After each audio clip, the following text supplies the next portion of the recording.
আজকে আমার মনটা অনেক বেশি খারাপ, কেন জানেন? আমার বাবা আর মা আজকে গ্রামে চলে যেতেছে আমাদেরকে রাইখা। হ্যালো এভরিওয়ান, আসসালামু আলাইকুম। কেমন আছেন সবাই? আশা করি ভালো আছেন। আলহামদুলিল্লাহ আমিও ভালো আছি। তো হঠাৎ করে আমার বাবা বলতেছে বাড়িতে চলে যাব। তো আমাদের ঈদের দিন সকালে যাইতে বইলা আমার বাবা আর মা চলে যাইতেছে ময়মনসিংহ থেকে বরিশালে। তো ময়মনসিংহ ব্রিজে বরিশালের বাস কাউন্টার, ওখানেই যাইতেছি আমার বাবাকে আর মাকে গাড়িতে তুলে দেওয়ার জন্য। তো আমার বাবা আর মা এক রিক্সায় উঠছে, আর অন্য এক রিক্সায় আমরা যাইতেছি। তো কিছু করার নাই, আমার বাবা যেহেতু বলছে বাড়িতে যাইব, তো যাইবই। আমাদেরকে রাইখেই চলে গেল।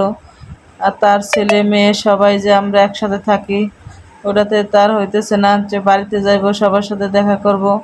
এই কারণেই পুরো অস্থির হয়ে গেছে। তো আমরাও চলে আসলাম ময়মনসিংহ ব্রিজ শামীম কাউন্টারে, কারণ এখান থেকে ময়মনসিংহ ব্রিজ থেকে আমাদের বরিশালের ডাইরেক্ট গাড়ি আছে। ওই জায়গায় টিকিট কেটে আমরা সবসময় যাওয়া আসা করি।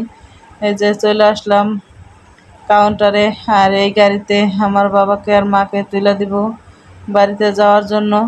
তো ওই যে টিকিট কাইটা গাড়িতে বসায় দিলাম। সবাই বেশি বেশি দোয়া করবেন আমার বাবা আর মা যেন ঠিক মতন বাড়িতে পৌঁছাইতে পারে।